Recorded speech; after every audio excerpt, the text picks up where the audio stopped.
¿Qué tal, amigos? Bienvenidos a una nueva entrega de Manuel Responde. Yo soy Eliezer González y para mí es un honor, un privilegio estar con ustedes una vez más. Dime a ver, Manuel.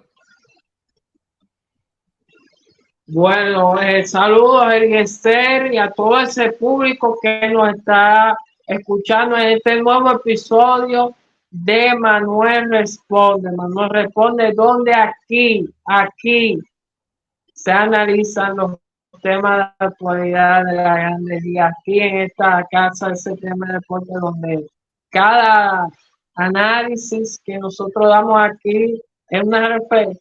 Si usted está escuchando esto, usted note que lo que aquí hablamos se replica, luego se habla en otros medios deportivos. Así que por eso le animo a que los que están en YouTube, que se suscriban aquí abajo en este tema de deportes, y a los que nos están escuchando en Apple Podcast y en Spotify, hablando de pelota, ahí está el contenido de Manuel Responde. Nuestras redes sociales, en mi caso, arroba Manuel Deportivo en Instagram, arroba MBR Deportivo en Twitter, y en el caso de mi amigo y colega doble, Eliezer González, arroba Eli González C. Y expresarle a todas las gracias por el apoyo y la sintonía de este espacio que es por y para ustedes, que lo hacemos con mucho cariño. Así mismo Y es. empezando, Sí, sigue, Manuel. en materia, en el día de hoy, uno de los jugadores, Dame un vamos a segundito, decir, Manuel. Dame un segundito, Manuel. Primero agradecerle, como bien tú mencionabas, a las personas que son por ellos que se está haciendo este espacio. Los que están en YouTube, si me ven con la mirada para abajo, es que estoy buscando una cuestión en el celular. Pero quiero decirles realmente que continúen reproduciendo estos episodios, señores, porque con ellos podemos seguir creciendo. Podemos seguir creciendo. Actualmente estamos número 3 en la plataforma de Apple. Te invito a todos a que sigan dándonos play en Apple. Queremos llevar al número 1 este programa, porque el número 1 en República Dominicana, estamos 3, el número 1 y el número 2 no son de creadores de contenido de la República Dominicana, señores. Entonces, este es el podcast de ustedes, que debe estar el número 1 en categoría béisbol de República Dominicana. Estaba buscando aquí el nombre de Luis José Torres 827, que fue una persona que dijo en mi cuenta de TikTok, síganme, Elie González, que le enviaron un saludo. Así que un saludo y un abrazo al señor Luis José Torres 827. No sé si es un señor o un joven, no tiene foto de perfil. Pero gracias por el apoyo. Gracias a ustedes somos ya más de 8,000 cuentas a través de TikTok. Y gracias realmente. Manuel, entonces el día de hoy tenemos un contenido súper especial. Vamos a hablar de parte de lo más importante que sucedió en esta cuarta semana del béisbol de las Grandes Ligas. Brevemente, Manuel, antes de pasarte la palabra, quiero mencionar que al momento de este video, Más Monchi de los Dodgers de Los Ángeles va líder en cuadrangulares con 11. No terminado abril y ya tiene 11. Le sigue Peter Alonso, el primera base estelar de los New York Mets. Tiene 10 cuadrangulares, y de entre los jugadores no nacidos en los Estados Unidos, el dominicano Rafael Devers, con un inicio caliente, tiene 8 cuadrangulares y lidera a los no norteamericanos del béisbol de las Grandes Ligas. Ha sido un inicio, vamos a decir, un tanto agridulce. Digo agridulce porque el lado agrio que hemos visto algunos pelotazos desafortunados al rostro de los jugadores. Eso incluye Justin Turner, que ahora está en su primera temporada con los Medias Rojas de Boston, entre otros jugadores que han sido golpeados. Yo creo... intento ahí por el caso de Madison Bumgarner hacia Wilson Contreras, que por cierto, al otro día de pasar eso, de ese incidente, fue lo puesto en dejaron en asignación. asignación. Entonces, ese ha sido uno de los lados agrios. Igualmente pudiéramos mencionar como la parte agria, quejas públicas, por ejemplo, de José Ramírez en torno a lo que es el reloj de tiempo. Hemos visto que han pasado algunas situaciones críticas en relación a las nuevas reglas, más de 20 llamadas o cantos de esta violación, más de 100, perdón, a esta violación, tanto como de lanzadores como de bateadores. Pero el lado dulce pues, es que hemos visto nuestros jugadores de collar, un Jorge Mateo teniendo un gran año, Vladimir Guerrero Jr. teniendo un gran año, Juan del Franco iniciando exageradamente bien. Tenemos a un Clayton Kershaw saludable, que es el mejor pitcher de esta generación, y eso es bueno, que esté saludable, en contraste con un Justin Verlander que no ha podido estar saludable. Vimos la nefasta suspensión de Mark Scherzer, un futuro miembro del Salón de la Fama, fue expulsado por 10 utilizar, partidos. sí, fue expulsado primero por utilizar una sustancia pegajosa para mejorar el agarre y los movimientos de sus lanzamientos, y luego sentenciado por Grandes Ligas a 10 partidos de suspensión. Es decir, que hemos visto en tan solo un mes, hemos visto un poco de todo, Manuel. Pero el día de hoy, usted es el hombre de Grandes Ligas y quiero que le presente a esta audiencia los temas a tratar. Bueno, el primer tema que nosotros vamos a hablar el día de hoy, además de que tú dijiste de este muchacho de Max Muncy, que ya lleva 21 carreras impulsadas, ya, el líder de cuadrangular, y al momento hasta ahora tiene 18 hits. Pero uno de los jugadores que yo voy a hablar es el caso del dominicano Jorge Mateo, que juega con el equipo de Baltimore, de los Baltimore Orioles, o los Orioles de Baltimore. Está teniendo un inicio muy bueno para él. Hay que recordar que desde la temporada del 2021 ha estado ya hasta su tercera temporada con el equipo de los Orioles. Y él que primero estaba jugando la segunda base, al final lo decidieron jugar en su carrera, que fue a partir del 2020, en el shortstop, donde no solamente le ha ido bien, sino que defensivamente, por ejemplo, el año pasado fue uno de los mejores jugadores defensivos en esa posición, con 14 de DRS, 7.4 de un ZR y 11 de OAA. Esas son las métricas, las que mencioné, defensivas, que evalúan, que te hablan de que si ese jugador es bueno en la defensa o no. Y él ha logrado combinar eso en las últimas temporadas, sobre todo en el shortstop. Un tipo que da más de 100 hits, se promedia entre 2023 y 2025, se promedia. Un tipo que este jugador que ya ha agotado 50 turnos en esta temporada y tiene una línea ofensiva de 360, 414 y 620 con 3 cuadrangulares, 18 hits, 4 dobles, 5 boletos, 10 ponches, un OPS de 1034 y un WOBA de .435. Se va a dar un gran inicio para él, y de que el equipo de la temporada pasada, él ha estado demostrando combinar eso de, vamos a decir, de ser un jugador bueno en la ofensiva y en la defensa. Jorge Mateo, que ha arrancado muy bien en esta temporada, y esperamos que pueda continuar en todo este tramo, porque hay que recordar que estamos en el mes de abril,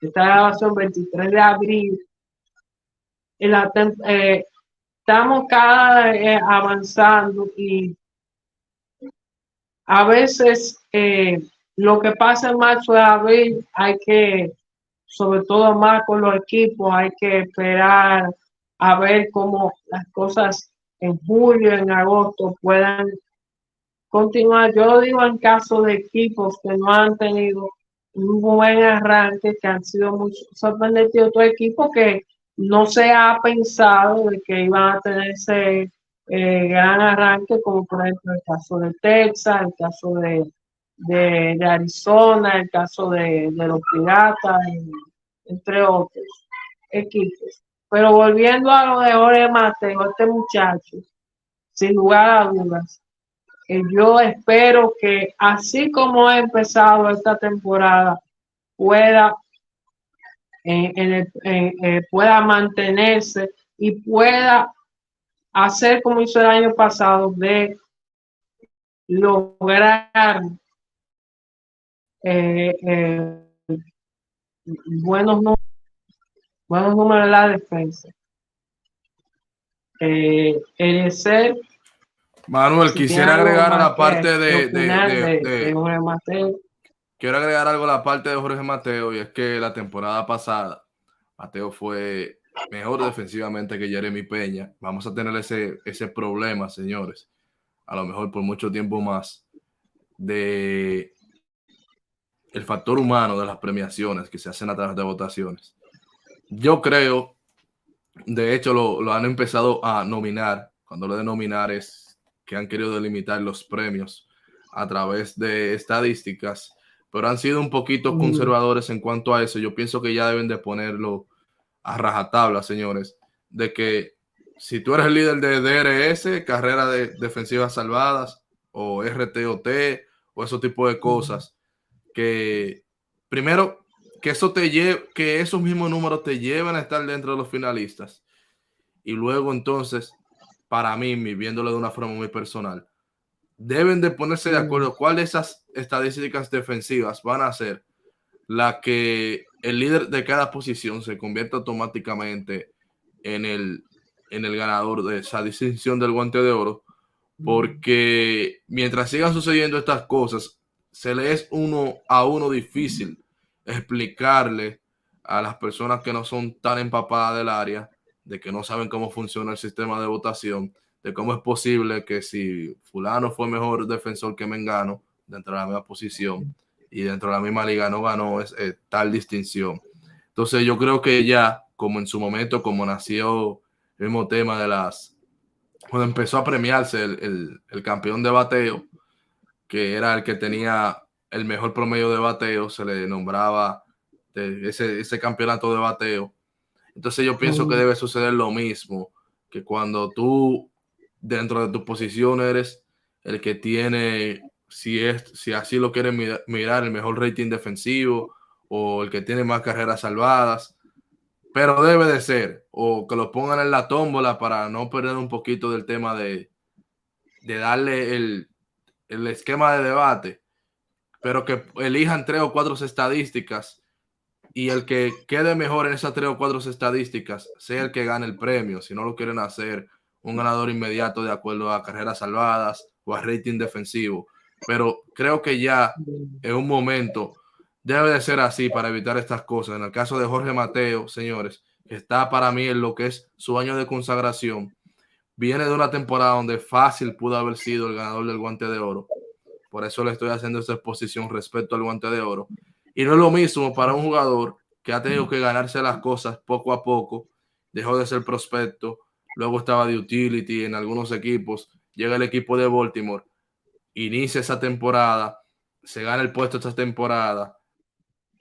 Y mismo para él, porque a él este año era demasiado importante que iniciase como ha iniciado para consagrarse, para rectificar de que es valedero que él tenga esa posición de torpedero en esa organización de los Orioles de Baltimore. No hubiese sido igual si hubiese iniciado como el ganador vigente del guante de oro en esa posición. No hubiese sido lo mismo. Es una distinción mayor que a lo mejor le bajaba un poco de exigencia de que tenía que empezar jugando bastante bien para asegurar ese puesto. Y son de las cosas que, gracias a Dios, afortunadamente Mateo ha tenido un gran inicio para los Orioles este año. Pero ¿y si no hubiese sido así? Y si no, y trayendo consigo de que debió haber logrado una distinción el año pasado, que injustamente no se le dio. O sea, son de esas cositas que no solo ese premio de Guante de Oro, estamos enfocándonos en ese, pero deben de seguir tratando de lo más posible nominar todos los premios. Vuelvo y repito, cuando hablo de nominar es que dentro de unos parámetros sean lo más objetivos posibles el parámetro. Si para tú ganar el Guante de Oro es carreras defensivas salvadas, rating defensivo o el llamado DEF y ese tipo de cosas, el RTOT, si son esos, que sean esas cosas y punto, que no se le deje tanta apertura a la interpretación, porque eso es lo que está sucediendo, que a lo mejor Manuel y yo hacemos nuestra tarea, pero no votamos, y hay algunos que no están haciendo la tarea, pero sí votan, o puede ser que de esos dentro mismos que votan sí están haciendo la tarea, pero hay un grupo que no le da tanto crédito a esas métricas defensivas porque entienden que todavía hoy, por el tema en el que se obtienen, no deben de ser consideradas firmemente. Y eso es un tema que lo puedo explicar después para no extenderme. Así que el siguiente tema, Manuel, que tienes para esta jornada. Bueno, el siguiente el tema es el novato del equipo de los Dodgers, James Outman, que ha tenido un gran inicio. Outman, yo creo que el muchacho que la temporada pasada tuvo solamente 4 partidos, es decir, lo subieron el 31 de julio del año pasado y estuvo jugando hasta el 4 de agosto.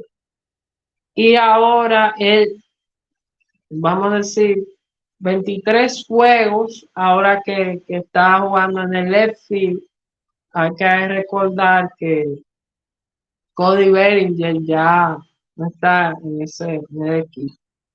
Y entra, como quien dice, este muchacho ha subido, como hay algunos jugadores nuevos que están en la franquicia de Los Ángeles Dodgers, y ha empezado muy bien ofensivamente, porque ya en 23 juegos que lleva, contando hoy, estamos grabando hoy, domingo 23 de abril, 74 turnos, una línea ofensiva de 311, 400, un slogan de 703, con 7 cuadrangulares, 23 hits, 2 dobles, 3 triples.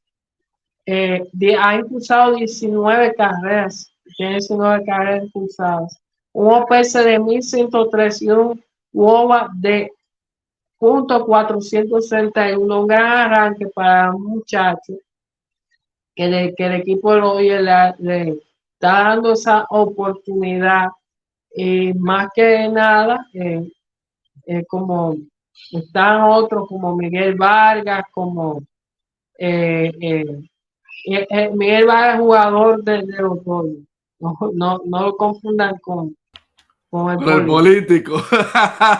Y no, porque después cuando uno oye ese nombre, puede relacionar político dominicano. Zafa. Y no es un jugador el latino, no recuerdo si es mexicano o es latinoamericano, lo que recuerdo.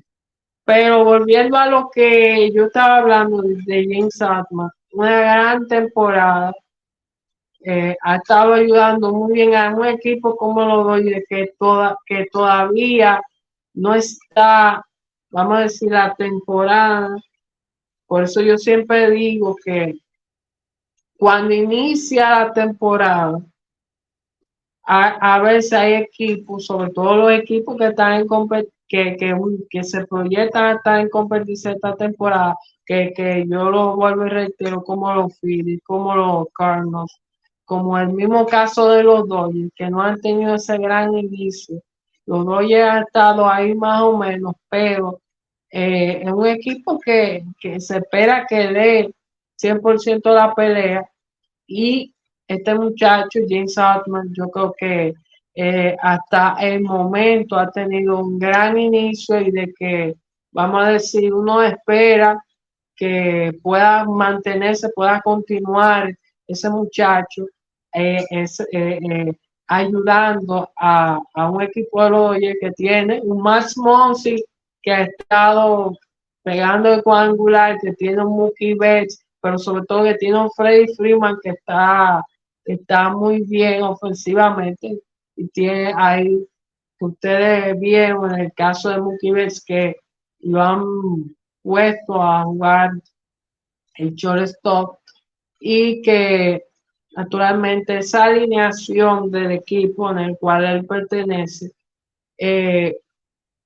esperamos que esa ofensiva que los Dodgers tienen, con esos nombres que yo le dije, pueda, inclusive que él se mantenga así para que compitan y a ver si, porque la división, supuestamente la división oeste está muy cerrada, los Padres son por primera vez, yo creo que en bastante tiempo, favoritos para ganar esa división, pero todo hay que ver porque en el 2021 los dos eran favoritos para ganar esa división y San Francisco agarró esa división sorprendentemente, pero con estos números que yo he dicho de James Hartman, él se está proyectando como una de las figuras a considerar eh, para el novato del año.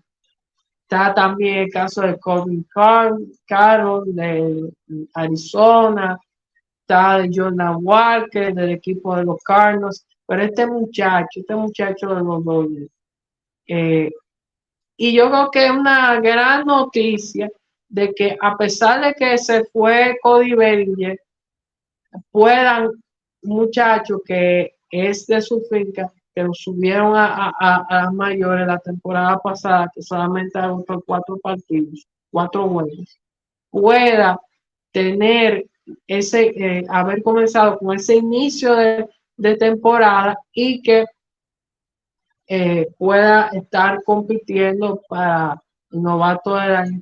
Creo que el equipo de los Dodgers, un jugador de los Dodgers no ha ganado bastante tiempo, después tendría que confirmar qué año fue el último novato del año que ganó ese premio, que fuera la franquicia de los Dodgers. Pero ese muchacho, Eliezer, yo creo que eh, un gran inicio y espero que se mantenga así porque el equipo de los Dodgers necesita esa jugadoras así que le puedan ayudar vamos a decir, a que puedan, puedan lograr que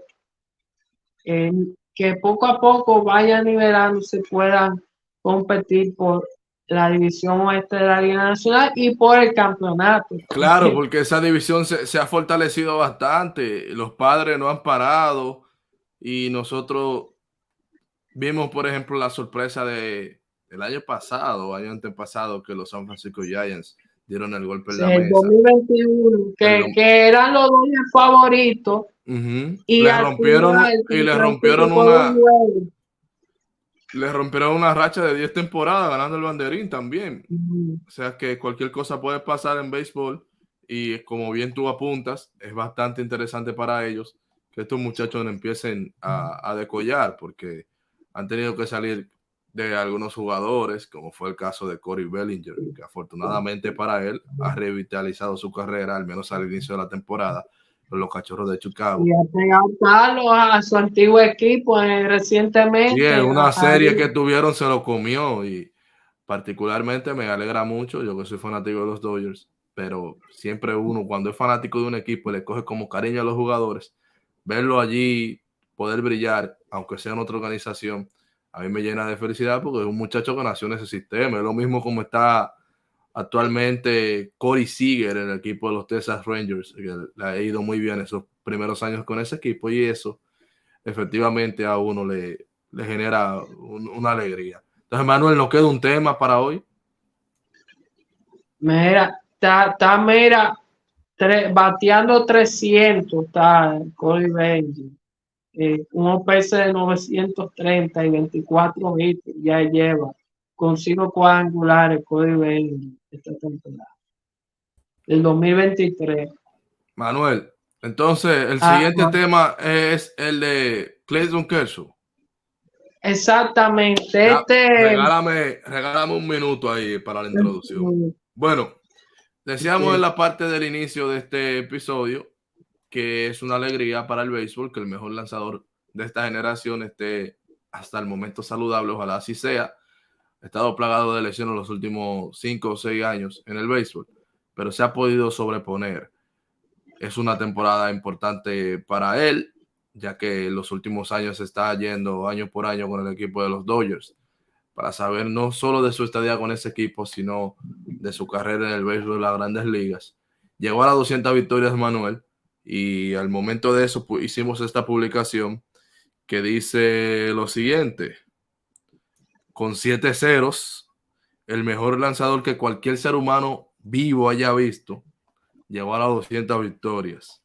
En su carrera tiene un récord de 288, 248 de efectividad, 2.206 entradas lanzadas, 2.833 ponches, 276 de efectividad independiente, tiene un whip de 1.00 y una efectividad ajustada de 157. Su efectividad de 248, su fit de 276, su whip de 1.00 y su efectividad ajustada de 157 son la mejor para cualquier lanzador abridor desde 1920 dentro de un trecho de al menos 2.500 entradas. Si quitamos el mínimo de las 2.500 entradas, de todas formas no quedamos con la mejor efectividad ajustada y la mejor efectividad general para un lanzador. Entonces aquí, evidentemente, estamos en medio de un histórico lanzador. Yo de forma muy personal lo he dicho, es el mejor lanzador que cualquier ser humano vivo haya visto, con el respeto que me merecen Roger Clemens, Pedro Martínez, el mismo Randy Johnson, muchísimos. De hecho, hicimos un video en el canal de Emilio Bonifacio, el Capi. Tenemos un video hablando de los 5 mejores lanzadores de todos los tiempos y yo estaba defendiendo a la candidatura de Clayton Kershaw, como igualmente también estaba defendiendo la de Sandy Koufax. Le invito a todos que luego, desde que escuchen este programa, que visualicen este programa a través de YouTube, se vayan al canal del Capi, donde hemos hablado sobre eso a profundidad en contraste con otros jugadores, con otros lanzadores, pero definitivamente que con el respeto que me merecen todos esos lanzadores, cuando lo vamos al pico de cada uno, Manuel, si uno lo compara con el pico de Pedro, que es probablemente el pico, el momento más cumbre de Pedro Martínez, probablemente el mejor para cualquier lanzador en la historia. Dígase hasta con un Walter Johnson, un Bob Gibson y esa gente, o el mismo Randy Johnson o Clayton Kershaw. Pero la diferencia, por ejemplo, entre Kershaw y Pedro es que ese prime de Pedro o esos años élites de Pedro, uno lo va a reducir a 8 o 9 temporadas de las 18 que tuvo. No estoy diciendo que las otras fueron malas, los que no fueron a ese nivel élite que él había mostrado. Pero si nos vamos al de Clayton Kershaw, estamos hablando de 11 o de 12 temporadas en ese nivel, de las 16 que ha tenido las grandes ligas. Y por ejemplo, el año pasado fue un año muy bueno para Clayton Kershaw y yo no estoy incluyendo ese muy buen año dentro de esas 11 o 12 temporadas que Kershaw tuvo en el nivel más alto. En contraste, por ejemplo, estamos viendo un Sandy Koufax que ganó en una carrera de 13 temporadas 5 títulos de efectividad. Es uno de los grandes. El que lo eligiera a él o a Pedro como el mejor, yo no tendría ningún tipo de inconveniente, porque ya en esta dimensión no hay respuestas incorrectas. Pero estoy hablando de por qué para mí Clayton Kershaw, según como yo puedo analizar los números y los resultados, por qué para mí es el mejor que cualquier ser humano vivo haya visto. Cuando hablo de ser humano vivo es porque me limito a la era de la pelota viva, que es de 1920 hacia la fecha, y no creo que una persona que haya nacido antes de 1920 todavía cuente con vida. Y no creo que si lo haya hecho, estaba viendo pelota entre 1918 y 17 por ahí, lo dudo. Pero estamos hablando de que Cufas hizo eso, 5 lideratos en la Liga Nacional. Es uno de los, creo que es el único en la historia que ganó 5 lideratos de efectividad en una liga. Pero en el caso de Kershaw, señores, 4 lideratos de efectividad consecutivos. Pero óiganse el siguiente dato. De esos 4 lideratos de efectividad consecutivos, fueron globales. Es decir, esas 4 temporadas fue líder tanto en la Liga Americana como en la Liga Nacional. Y es el único lanzador de todos los tiempos, no desde 1920, no, de todos los tiempos, que ha liderado grandes ligas por 4 temporadas consecutivas en efectividad. Eso no puede ser una casualidad, porque como ya hemos podido mirar, desde 1920, dentro de los abridores, es el que tiene la mejor efectividad de todos los tiempos. Entonces, en ese trecho, si nosotros nos vemos a su efectividad histórica, también está entre las 50, la número 47 de las 50 mejores de todos los tiempos. Estamos hablando, obviamente, nosotros nos concentramos en la era de la pelota viva. Primero porque desde 1920 todas las estadísticas que hoy conocemos comenzaron a ser oficial. Antes de eso, algunos no contaban. Un día podemos hablar de cuáles eran esas que no contaban.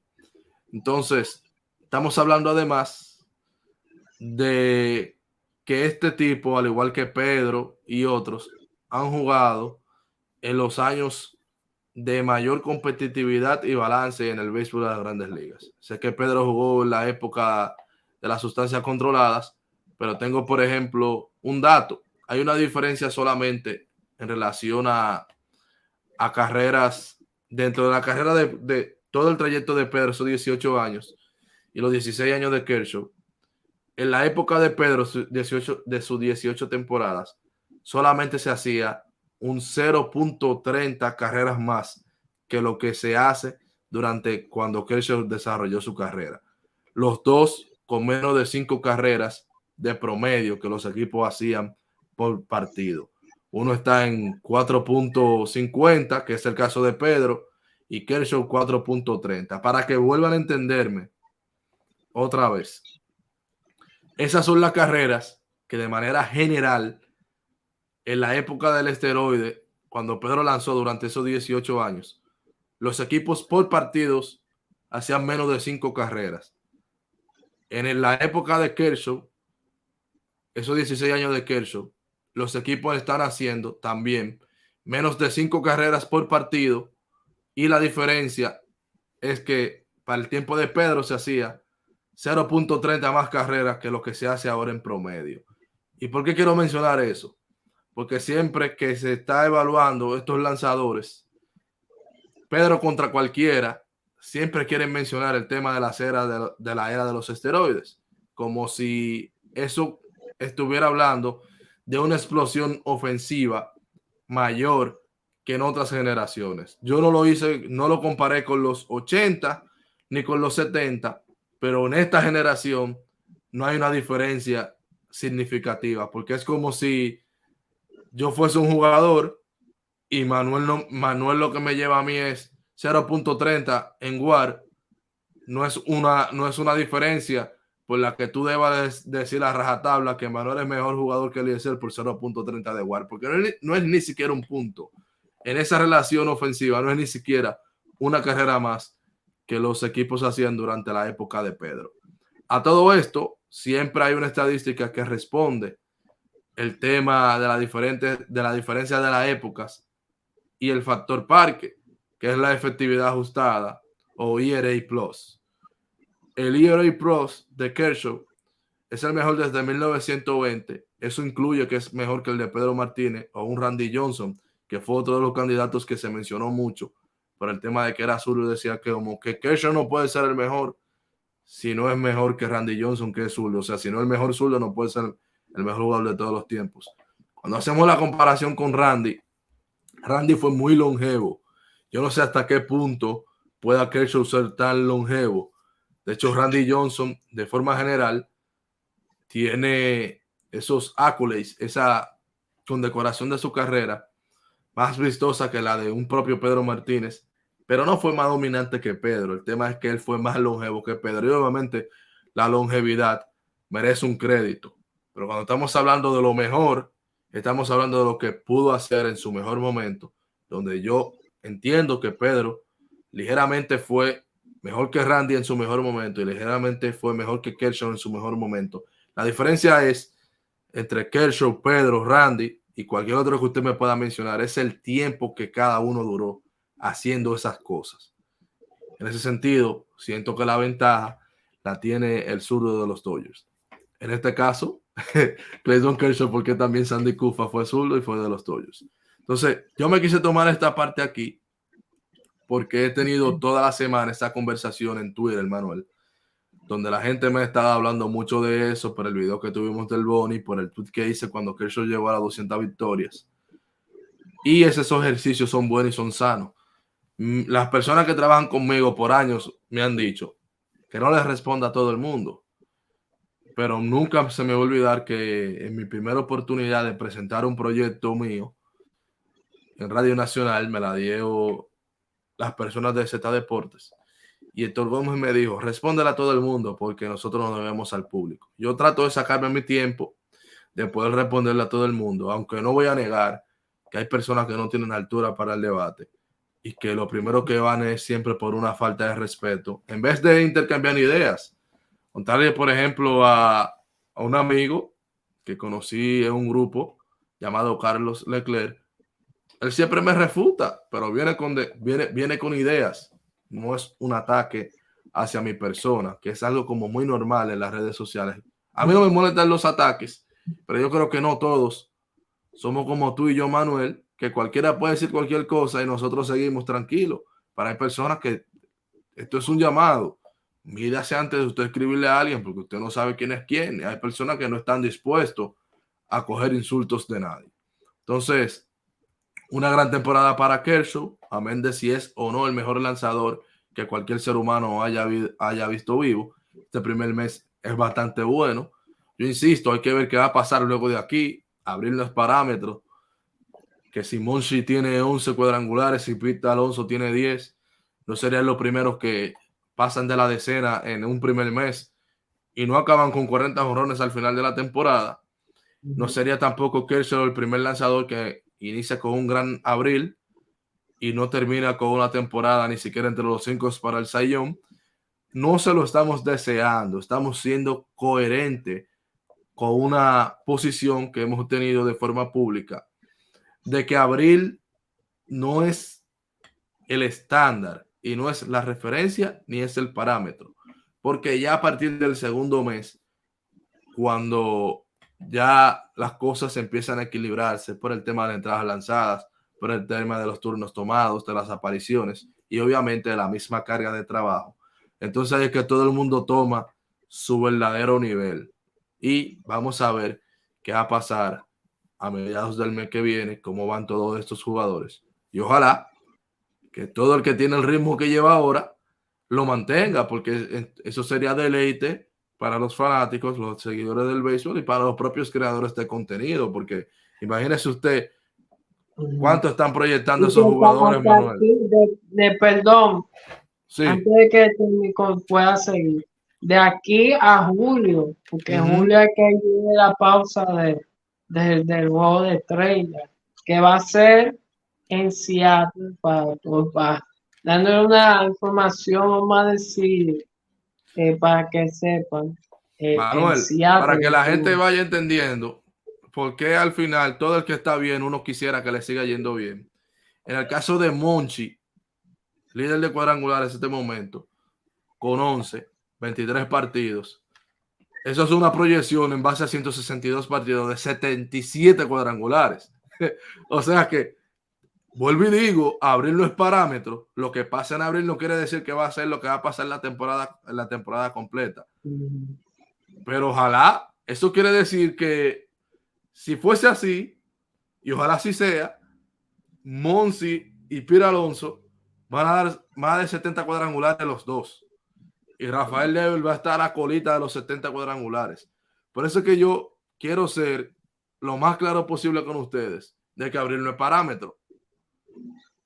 Porque ese ritmo, ese gran abril, no es una garantía de que así va a ser mes por mes. Ojalá que sí. Porque usted no tiene que ser fanático de los Dodgers, ni de los Mets, ni de los Medias Rojas de Boston, para usted disfrutarse ese espectáculo. Muchísimos que no son de los Yankees. Lo que vimos de Aaron Josh el año pasado nos impresionó. Muchísimos que son hasta anti-Yankees, porque son cosas que, ¿cuántos años no teníamos? Desde los 2000 pelados, que no habíamos un jugador de 60 cuadrangulares. Recuerden que Giancarlo Stanton, que ahora está en los Yankees, se quedó a un cuadrangular con los Marlins en su último año con los Marlins. O sea, no es fácil. No es fácil. Tenía como 50, más de 50, dio una temporada. Sí, dio 59 de hecho. Está afuera, está lesionado. Sí, Otra. muy decepcionante que no ha podido mantenerse saludable. Un pelotero que saludable Sí. apuntaba más de 600 cuadrangulares y aquí volvemos a lo mismo. Ese es el tema, de que no hay garantía de nada, mucho menos abril, de que las cosas vayan a ser como uno la va viendo. Entonces, Manuel, quiero que finalices lo que tenías sobre el tema de Kershaw. Como tú dijiste, Luis Castillo empezó muy bien y ayer le entraron. La efectividad subió como a 1 y pico. Mientras tanto, Dani, su mejor inicio como lanzador, una efectividad de 0.64. Pero viniendo al caso de Clayton Kershaw, que en el día de hoy tiró 6 entradas con una carrera limpia y actualmente logró su victoria número 201, ya actualizando 101 victorias y 88 derrotas. Ahí, como yo dije, en los datos yo siempre pongo en mi Instagram Story, uno de los 7 lanzadores con la mejor efectividad, combinado con 200 victorias y más de 2000 ponches, está ahí entre eso.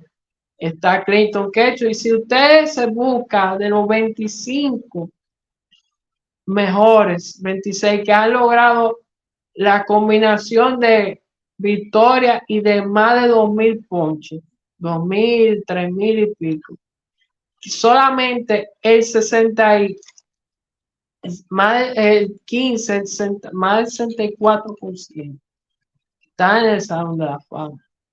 Entonces, y de que de los 4 jugadores que están activos, que han llegado a esa marca, el mejor efectividad histórica lo tiene Clayton Kershaw.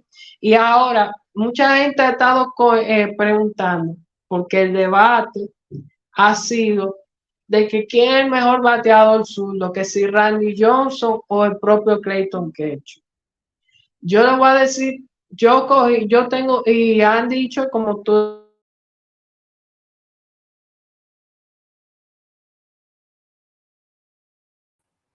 que hayan tenido Manuel, cada... solamente dame 10 segundos ahí. Al final, cualquiera puede hacer un ranking, cualquiera puede hacer un top, porque muchas personas me mandaron grandes cadenas haciendo ranking top, diciendo, fulano no salió en este ranking, no salió en este top. Lo único que no se puede debatir, porque un ranking y un top se puede debatir. Lo único que no se puede debatir son los resultados plasmados. Si Kershaw es el líder de efectividad desde 1920 en la historia de las grandes ligas, la efectividad número 47 de todos los tiempos, de todas las décadas, de todas las eras, eso no se puede debatir. Eso no se puede debatir. Porque él es el que la tiene. Yo nunca me he guiado ni de encuestas, ni de rankings, ni nada de esas cuestiones. Porque Porque la cosa varía, en los rankings varían. Puede una está uno en el primer lugar o en el segundo, en el tercero y subir. Lo que no puede variar es lo que sí puede variar, pero lo que no te va a mentir es las posiciones en números, que es la evidencia objetiva del juego. Lo que te puede variar eso. En lo que la Chávez viene, Barribón es el líder de cuadrangulares todo el tiempo. Y eso no está sujeto a que a Manuel le guste Barribón y a mí no. Él es el líder y punto.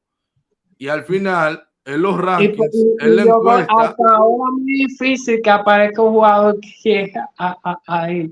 Y al final, en los rankings, en la encuesta, en todo lo que usted quiera, que tenga que ver que una persona lo mida, ahí va a estar su sentimiento positivo o negativo hacia ciertos jugadores, o su ignorancia o conocimiento de números, lo que sea.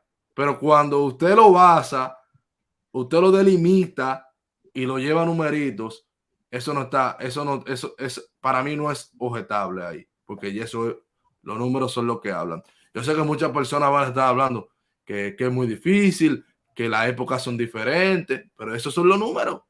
Esos son los números. Yo creo que no ha habido un debate por el momento de que Babe Ruth es lo mejor que la pelota ha tenido y nadie lo vio jugar. Pero los números de él están ahí y tú no lo puedes debatir, porque están ahí. Esos son los números. Y cuando usted lo compara ese tipo con los otros, no se parecen ni bebiendo cerveza, bro. Hoy, lo que yo iba a decir de estos tres, yo me puse a investigar y yo cogí como parámetro sus mejores 7 temporadas, las mejores de cada uno. Muchos mencionan el caso de Sandy Koufax, donde tuvo mejor temporada. Fue ya en las últimas 7 temporadas, en los 60, que ahí fue que fue de bastante dominio. Y entonces, en esa época, de 1960 al 1996, récord de 127 y 60, pero a 1807.2 entradas lanzadas, una efectividad 2.36, un FIB de 2.28 y un WIP de 1.00. Mientras que Clayton Kershaw, y voy a mencionar antes de mencionar las 7 temporadas que parámetro 2009-2015 que tomé. El parámetro de Randy Johnson, que si uno pone las 10 temporadas, la primera temporada de Randy Johnson fueron malas, no fueron buenas. Entre el parámetro de los 7 años, del 1995 ya estaba ya en Seattle, hasta el 2001 ya en eso ya había estado teniendo una temporada con Arizona. 119 y 39, 1503 entradas lanzadas, una efectividad de 2.66, un WIP de 1.08 y un FIB de 2.57.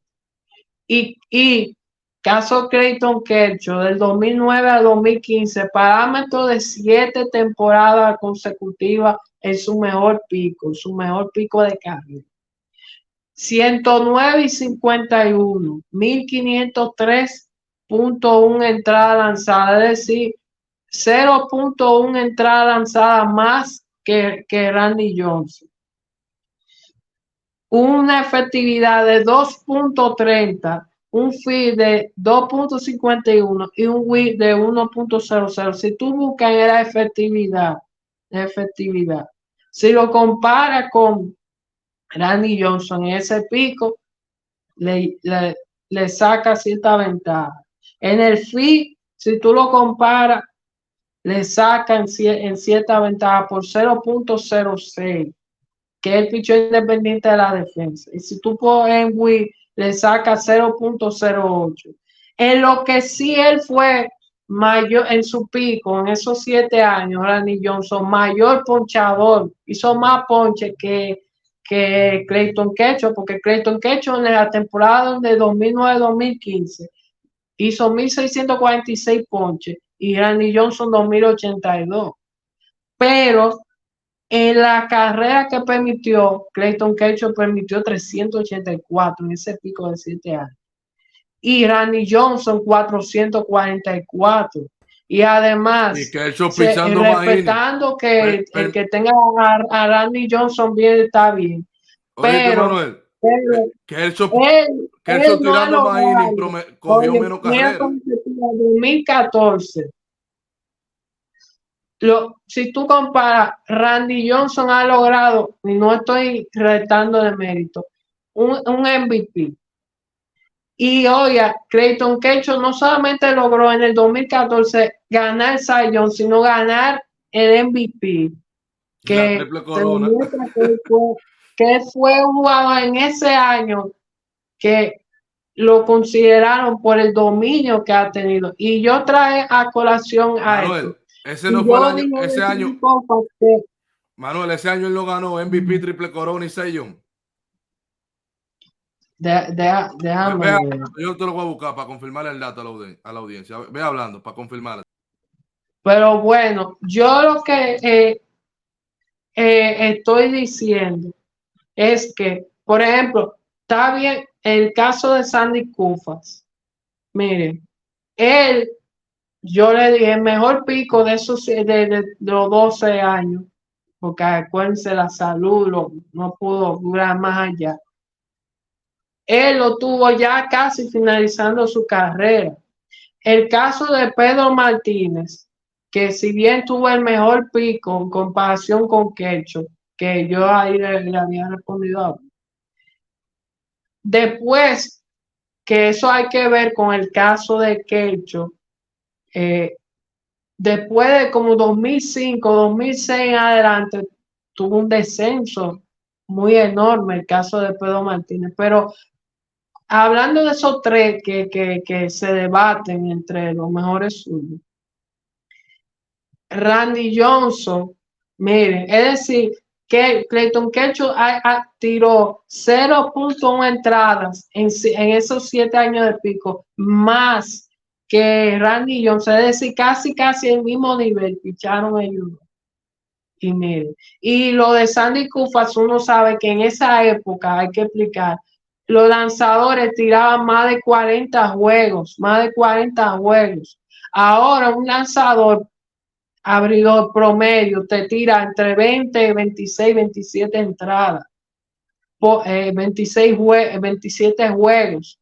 No es lo mismo, por eso es pero si uno toma parámetros justos de eso, de la mejor 7 temporadas de cada uno de esos tres, Clayton Kershaw ha salido por encima de Randy Johnson y de Sandy Koufax. Yo respeto al que tenga a Randy Johnson. Randy Johnson prolongó su carrera y fue un buen lanzador ahí. Como yo dije en esos datos, en esas 7 temporadas fue mejor, dominó en cuanto a ponche, pero en la efectividad Clayton Kershaw Manuel, le llevó. la Triple Corona, él la ganó en 2011 y el MVP Sayón lo hizo en 2014. Ahora, déjame decirte que de esa temporada a él le faltó solamente, espérate. Sí, mira, en el 2011 él fue líder en ponches, fue líder en efectividad y líder en victoria. Ese año él se ganó la Triple Corona y el Sayón. Ese año lo único que él no hizo fue que no se ganó el MVP. En 2014 él fue líder en victorias, líder en Que tuvo efectividad. la mejor efectividad de toda su, yo creo de toda su carrera En fue esa. 2014 fue líder en victoria, líder en efectividad y no ganó el liderato de ponches. No fue el líder de ponches de esa temporada. Se quedó a nada, Manuel, de hacer la triple, en un mismo año, triple corona, MVP y Sayón. Óigase eso. Y venía ya de ganarse la triple corona en 2011 y se quedó a nada en el 2014 de ser triple corona, MVP y Sayón. Eso es cosas espeluznantes. Yo creo que tú lo has dicho de forma bastante clara. El que tiene a Randy Johnson como mejor zurdo no está equivocado, pero hay que mirar bastante bien los números, porque yo creo, como decía ahorita Manuel, ya a ese nivel no hay respuestas incorrectas. Y además que él va apuntado al Salón de la Fama, a llegar a más de 3,000 ponches. Eso está seguro que en 2 o 3 temporadas ya va a llegar a romper los 3,000 ponches. Y yo creo que eso que es un jugador que llega a 200 victorias, más de 2,000 y pico, casi rondando los 3,000 ponches. Es muy difícil que no entre al Salón de la Fama.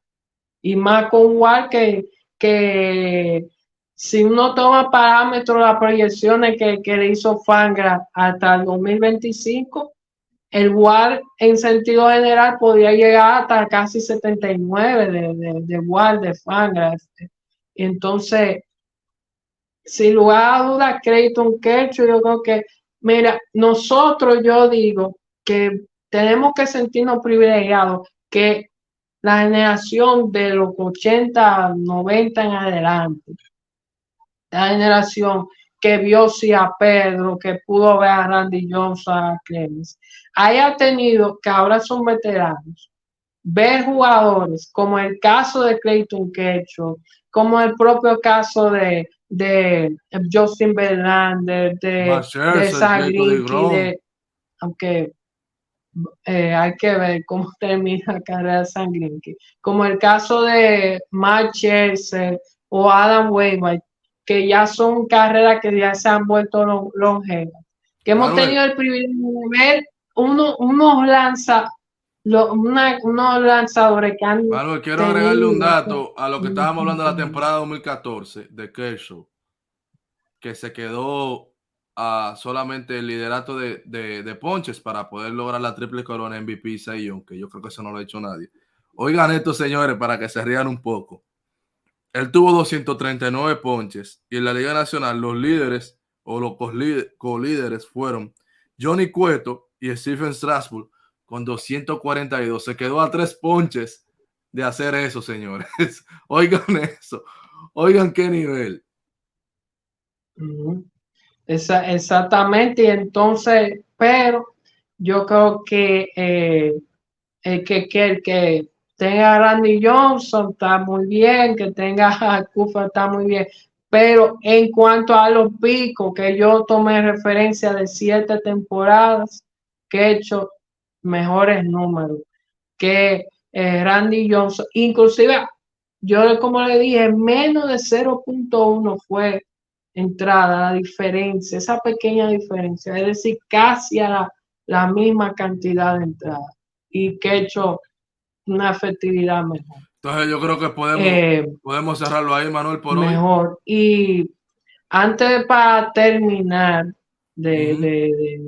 este programa, una pequeña información, que en el día de hoy, que por cierto, ayer le entregaron el bate de plata a Mike Trout, en el Ujú. partido de hoy, en la sexta entrada en juego Rogers contra Angels, eh, 3 cuadrangulares se dieron ese partido de forma consecutiva. Taylor Ward, Mike Trout, que ustedes saben que es el mejor bateador de la década de las últimas 12 temporadas, y Shohei Ohtani, que dieron cuadrangular en esa victoria en el día de hoy, grabando domingo 23 estamos, que dieron cuadrangular en la sexta entrada.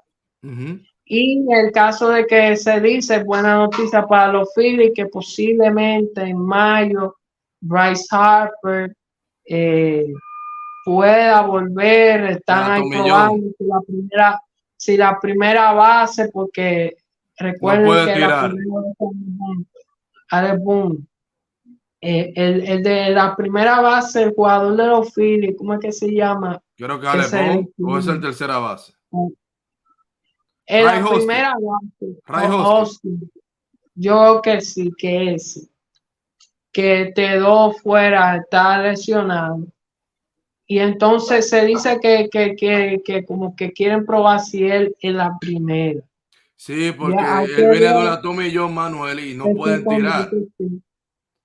Y además porque es que, imagínate, está ya volver a su posición, no es, No es yo creo factible. que están intentando con la primera base. Vamos a ver si cuando regrese pueda, vamos a decir, ponerse, lo han visto que él ha ido como que las expectativas han sido mejores y vamos a ver qué es lo que pasa. Así que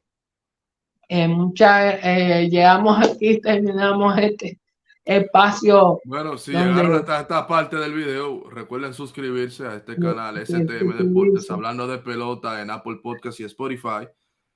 Las redes sociales, STM Deportes, en mi caso, Elie González C. En todas las redes sociales, STM Deportes y Elie González C. En el caso de Manuel, MBR Deportivo en Twitter y Manuel Deportivo en Instagram. Nos vemos en la próxima, si Dios quiere. Hasta la próxima. Y